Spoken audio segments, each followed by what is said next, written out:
Hi everyone, welcome back to Spa Sisters podcast with Julie Wren and myself, Carly Chamberlain. Today we have a really exciting guest on.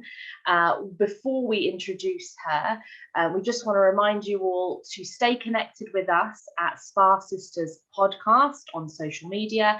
And if you've got any questions for us, please email us sparsisterspodcast@gmail.com. And let's take it away, Julie.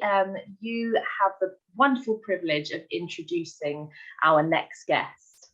Thank you so much, Carly. Well, everybody, I am so happy because this lady, I met her by chance, and I think the universe brought us together. So I'm so happy to actually have here today Louise Searles with us from the Industry Support Network. And Louise is on a mission. She's on a mission to really help our industry I love it, to help them discover what they don't know, if I can put it like that. And this is all about helping us to really thrive, to help the industry thrive and not just survive. So Louise, thank you for being here today. Absolute pleasure.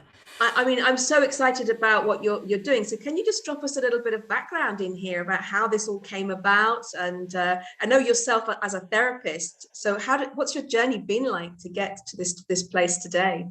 Oh, well, thank you, Julie. Yes, it has been an incredible journey. And I think that's one of the most wonderful things about our industry is that it is such a journey and can be so diverse. I started as a therapist back in 1986 or something horrendous like that. And I started my journey with hair, beauty, wig making, business management on a 3-year full-time course. And from there, I had a few salon roles before setting up my own small business in a salon in my local hometown. And became bored very, very quickly. I'm a true Piscean. I go one way, then the other way, and needed something to really get my teeth into, and came across teaching almost by accident. A friend said to me, look, I'm doing this teaching qualification and I don't want to do it anymore. Would you cover my classes? So I went along to a college. I started teaching makeup to hairdressers and absolutely fell in love with it. Went back to my college where I did my training and said, right, I want to do teaching. And she said, fabulous, took me under her wing, and I did every teacher training sort of course that there was available because it wasn't the right time of the year. Ended up working full time in further education. And then one day, the same person came to me and said, we're off to City and Guilds today. I think I'd like to introduce you to the world of examining. So off I trotted with her, and Julie became an examiner and went around to colleges to examine hair and beauty students. And that's really where my career developed, and my love for education and wanting to really help and develop people to their full potential. I worked for City and Guilds as an external verifier, examiner, regional lead verifier for hair and beauty. So although I'm a terrible hairdresser, I was able to take that role because I understood hairdressing, and went back to work after having my second child, which was 24 years ago, and thought, actually, time for a change. This isn't fulfilling my needs anymore. I want something different, and decided to set up my own training organisation. So juggled the two, working for City and Guilds as an examiner, verifier, helping to develop new standards and new qualifications, which was very exciting, until I got to the point where actually I needed to spend full time on my business. That business is 21 years old this year. We've pivoted, which is the buzzword at the moment, isn't it? We took on 2 brand new groups of learners before the lockdown, literally the week before the lockdown. So we had to look at how we could support them, and the online world, if you like, was just starting to really wake up, which was quite interesting because about 5 years before that, I'd been playing around with how can I create more flexible learning for my students, many of whom were adults and had all sorts of other things to deal with, but also lots of people that wanted refreshing work, people that were stuck in their careers, that they wanted some practical training, but couldn't fit into the mainstream qualification framework. So I went back to that platform and looked at how we could do that. And then a lot of people started asking lots of questions about online training, qualifications, what that meant. And through lockdown, we developed a little group of my friends, and one of my colleagues actually calls it the Greater Good Gang. So people that were wanting to feed into the let's help people what they need, let's nurture and development. And there were all sorts of really fundamental questions that people just didn't seem to know, and they didn't know that they didn't know them until somebody else gave an answer. And it's like, I didn't know that that was a thing. So we started some discussion groups on a Saturday morning, and they became sort of quite popular. And from that, what I found was that there were so many amazing people in our industry that were wanting to give their time and support, but they were being blocked in a traditional route of posting in Facebook groups, which is where an awful lot of our clients sit. Unless you paid to promote your business, and then it becomes a completely different sort of animal. So what I wanted to do was to create a platform for people to shout about everything that they do and to give solutions to people's problems before the people knew that there were a problem. And that's where Industry Support Network really started.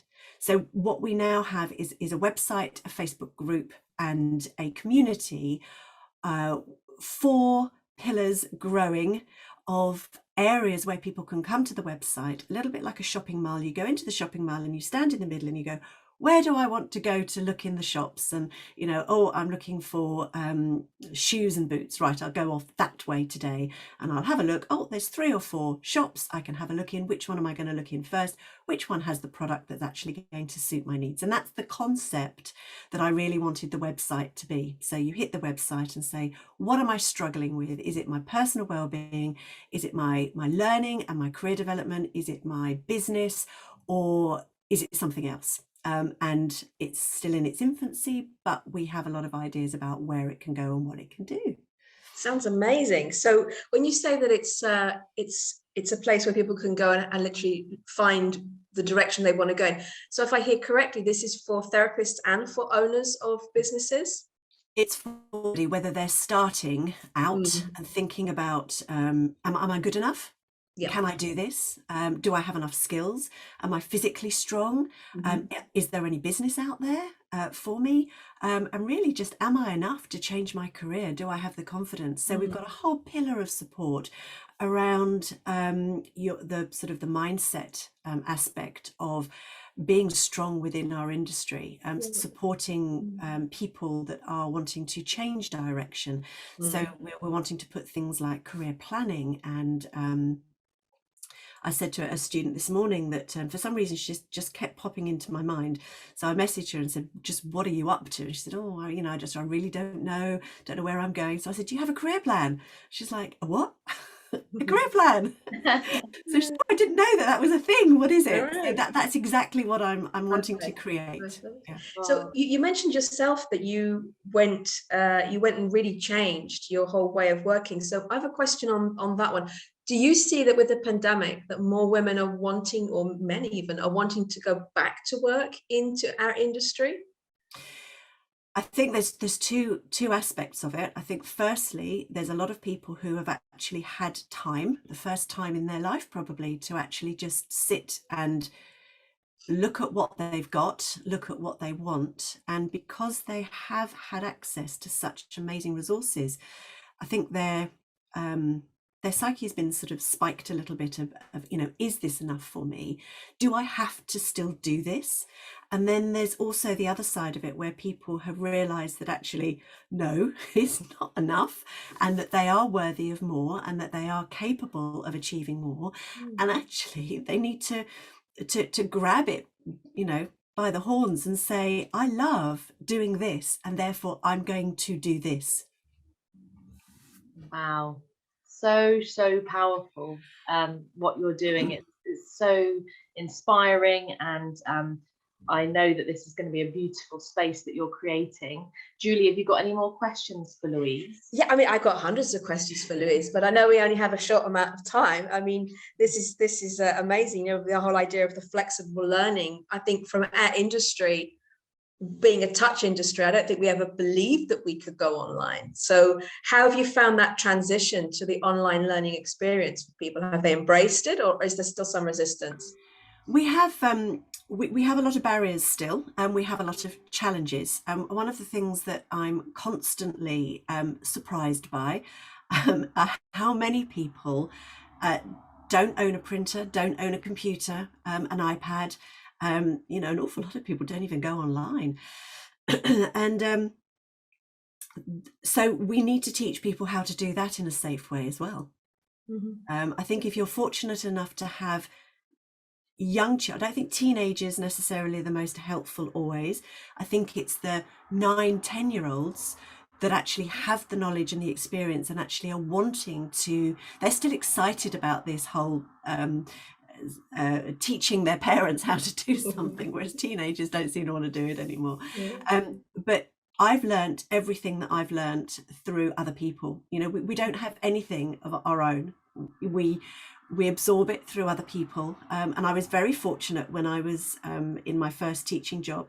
We shared a staff room with the secretarial pool. And so every time I was sitting in front of a computer and I was looking at it thinking, I just don't know what this is or how to do it, but I knew what I wanted to create. And I think that's the strength I've always had, is I've always had that vision of, I know what, but I don't know how. And I've always had the courage to actually ask. And I could just turn around to somebody behind me and say, I want to put a box there. How do I do that? And they'd come over and go, just like this. It's like, oh, I've now got a box. Oh, that sort of thing. Well, sorry, Carly. Now that you're talking about your vision, give us a sort of summary, if you like, of what you want. What's your mission for the next sort of year, couple of years' time? Share that with us now. My big vision is that Industry Support Network will become a thing that everybody wants to be a part of at every stage, and that every training organisation, whether that is a product manufacturer all the way up to a college in its own right that take people on their complete journey, will signpost their learners to this website. But I know that I can't do it on my own, and I need people who are wanting to be part of our, you know, greater good gang, that want to help and inspire and motivate and challenge our industry to become stronger, to become better. And really the whole concept is to identify what it is that you don't know, so that you can find the thing that will help you get what it is that you want, and want to take people from that starting, surviving, just getting by place to a thriving, strong, fulfilled, whether that's in their business or their personal life, you know, whatever area it is. And it's interconnected, isn't it? It's all interconnected. And helping people realize that everything is achievable.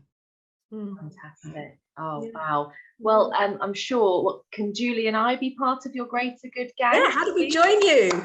You're already part of the greater good gang, and it's about finding out what your solution is really. And one of the people that I followed in lockdown was a chap called Pete Scott, and he's very well known within the beauty and the nail industry specifically. And he talks about solutions to problems rather than selling a thing. Yeah. And that's something that I really resonated with immediately that I heard it. And that's what we do in my complementary therapy training organization. We provide careers after children. That's the main thing that we do. So we focus on people that don't want to go back to work. Either they're thinking about having a family, and they're thinking, oh my goodness, how am I going to get it all? How do I juggle it? So helping them create something for themselves in a very small micro way that they can build and grow through their children. And I was very fortunate to have my business when my children were very young. And I could do it my way, and I could make it work for me. So I know it's possible. People are realizing that, aren't they, now, that there are avenues and practical ways that they can function in their private life and exceed in their passions and their careers. And the other thing that you see quite often with people that are selling things is that they talk about a 6-figure income, and actually that's not necessarily what everybody really wants to strive for, because a 6-figure income comes with all sorts of other things that actually you don't necessarily want, you know, and money really isn't everything. The universe will provide you with whatever you need as long as you know what it is. And money isn't always it. It's nice, but it isn't. Oh gosh, yeah. Well, I mean, all of this is so really resonating with myself, Julie. I'm sure you do. Do you have any more questions, Julie, to ask Louise? I would just love to sort of ask Louise, because obviously you're working every day with these wonderful therapists. If you had to sort of, let's say, give between 3 and 5 common things that our therapists, if I can say, that they don't know what they don't know, what are those key topics that we could explore as well? I think the top one is anything is possible. Yeah. And that they are actually enough. They've got the tools that they need. They just need to find them and develop them. So I think that's the first one. So creating that confidence in their own ability. I think the second thing is that people generally want to help. You know, the universe has your back always. And there are plenty of people that are there to help you, but you just need to ask. And that it's okay not to do stuff. Yes, and not be sort of led down a path that is not necessarily the path that you want to go down, but you feel like it's the norm. Yeah. And I think the other big one that a lot of my therapists that I come across is fear of, I think, not being enough, definitely. And, you know, I struggle with that as much as anybody. So not being good enough and being worried that they're missing out, that they somehow need to prove to the world. And that tends to manifest itself as a bit of a negativity. So they worry about competition, they worry about other people doing the same thing. Are there enough clients? So they get a little bit kind of, don't come near me, don't see what I'm doing. And actually the key is to just let go and just to stay in your own lane and stay focused and stay positive. And again, these are all diversion tactics to stop people from actually doing what they want to do and excelling in their greatness, which is incredible. Well, Louise, it's been a pleasure having you on our podcast today, and we can't wait to share this with our network and grow a relationship together with you in some form. I'm just really inspired by what you're doing, and I think you're creating a beautiful, inclusive space where people can share and collaborate and inspire each other as well.